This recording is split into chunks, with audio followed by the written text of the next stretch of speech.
नमस्ते दोस्तों, मैं हूँ सीमा वालिया। आप सभी का स्वागत है मेरे चैनल सीमा वालिया में।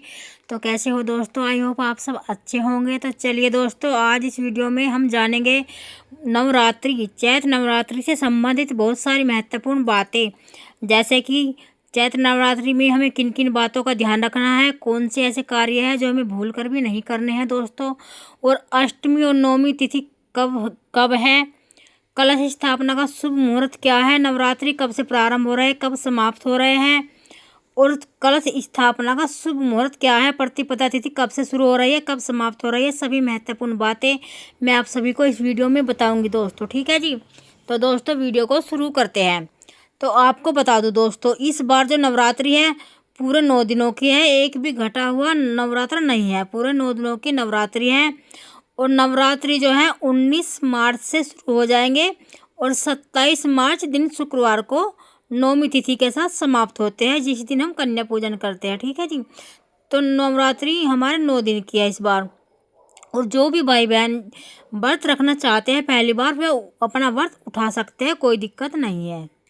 तो देखिए दोस्तों, अगर आपके पास पूजा का सामान है, आपके पास माता की फोटो है, प्रतिमा है, जो भी है, लाल कपड़ा है, चुन्नी है माता की, तो पहला रखा हुआ, तो आप वो भी इस्तेमाल कर सकते हैं। अगर नहीं है तो आप नई चीज़ खरीद के भी ला सकते हो। अगर लाल कपड़ा है तो आप वो भी इस्तेमाल कर सकते हो, केवल माता की आप चुन्नी ला सकते हो।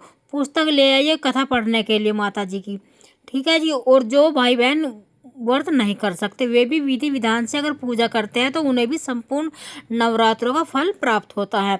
दोनों समय हमें माता की पूजा करनी है। जो कोई कलश स्थापना नहीं कर रहा, वो भी दोनों समय पूर्ण विधि से पूजा करे माता की। अपने घर में लहसुन प्याज का सेवन ना करे और माता की दोनों समय पूजा करे, कपूर से आरती करे, माता जी को मिश्री का भोग लगाए, फल फ्रूट जो भी आपके पास है, लौंग इलायची का भोग जरूर लगना चाहिए माता को दोनों समय। ठीक है जी। उसके बाद हमें जो व्रत रखते हैं वे कलश स्थापना रखकर व्रत रखेंगे दोस्तों। और व्रत आप जो पूरे नवरात्र 9 दिनों को रहने में सक्षम है दोस्तों, तो 9 दिन का रह सकते हो। अगर मान लीजिए आपकी शारीरिक क्षमता कमज़ोर है, आप पूरे नवरात्र नहीं रह रही है, तो आप लोग अगले पिछले भी रह सकते हैं। जो अगले पिछले बोलते हैं जिसको, जो कि प्रतिपदा का रख सकते हैं पहला नवरात्र, और दूसरा नवरात्र अष्टमी तिथि का रखते हैं हम। प्रतिपदा तिथि का दोस्तों 19 मार्च को रखेंगे, और जो अष्टमी तिथि है वो 26 तारीख दिन गुरुवार को है। दूसरा नवरात्र हम तब रखते हैं, दूसरा व्रत, और नौमी तिथि में हम पूजा करते हैं। उसके बाद दोस्तों, हमें जो माताएं बहन है जो अपने बाल वगैरह धोती है, तो बृहस्पति का दिन पड़ गया गुरुवार का, तो हम बाल उसमें नहीं धोते हैं गुरुवार में। तो आप क्या कीजिएगा, एक दिन पहले बाल धो लीजिए। एक दिन पहले अमावस्या तिथि पड़ रही है तो उसमें भी बाल धोने में असमंजस है। तो देखिए दोस्तों, अगर कोई व्रत त्योहार पड़ जाता है तो हमें वो नहीं देखा जाता, वार नहीं देखते, व्रत वार से बड़ा त्योहार होता है। तो आप लोग गुरुवार के दिन भी बाल अपने धो सकते हो, और नहीं तो आप लोग सुबह 5 बजे से 6 बजे तक बुधवार के दिन 18 तारीख को बाल धो सकते हो, क्योंकि अमावस्या तिथि जो है 8:26 पर शुरू हो रही है। तो आप उससे पहले अपने बाल धो लीजिए, और फिर हम अगले दिन गंगा जल का छिड़काव करके अपने शरीर पर, या क्या पानी में गंगा जल मिलाकर आप स्नान कर लीजिए, और अपना व्रत रख लीजिए बाल एक दिन पहले धोकर। और फिर हम माता जी की कलश स्थापना करेंगे सुबह में। कलश स्थापना का जो शुभ मुहूर्त है दोस्तों, सुबह में 19 मार्च को 6:54 तक अमावस्या तिथि रहेगी, और उसके बाद लग जाएगी प्रतिपदा तिथि, हमारा नवरात्र शुरू हो जाएगा। तो 6:55 पर आप कलश स्थापना कर सकते हो सुबह में। और जो भी भाई बहन उदया तिथि अमावस्या का स्नान करते हैं, वो भी दिन गुरुवार को ही 19 मार्च को करेंगे। सुबह में 7 बजे तक अमावस्या रहेगी, 6:55 तक अमावस्या रहेगी दोस्तों। तो आप स्नान भी कर सकते हो और दान भी कर सकते हो अमावस्या का। उसके बाद हम कलश स्थापना करेंगे। अपने घर में अच्छे से साफ सफाई कर लीजिए माता को बुलाने से पहले। और इस बार जो है माता रानी पालकी में सवार होकर आ रही है, तो आप लोग अपने शारीरिक क्षमता को देखकर ही अपने घर में पूरा नवरात्रे रखें। और माता के आने से पहले घर में साफ सफाई कर लेनी चाहिए दोस्तों। जो खराब चीज़ है, जूते चप्पल झाड़ू, ये सब हमें हटा देनी चाहिए, और फिर अपना विधि विधान से माता का व्रत रखते हैं। और जब पहली प्रतिपदा तिथि होती है, उसी दिन ही हमारे हिंदू कैलेंडर के हिसाब से नए साल की शुरुआत होती है।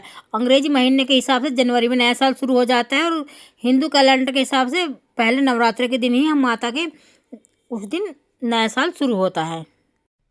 और नवरात्रि को 9 दिनों में दोस्तों हमें अपने घर में किसी भी तामसिक वस्तुओं का सेवन नहीं करना चाहिए। जैसे कि लहसुन प्याज भी आप मत खाइएगा, और मीट मंदरा दारू अंडे का सेवन अपने घर में ना करें। नवरात्रि के 9 दिन बहुत ही पवित्र होते हैं, पावन होते हैं। माता के साल में 4 नवरात्रे आते हैं, 2 गुप्त नवरात्रे आते हैं और 2 प्रकट नवरात्रे आते हैं दोस्तों। तो जब हम मेहनत से व्रत रखते हैं तो हमें अपने घर में ऐसी चीज़ों का सेवन नहीं करना चाहिए।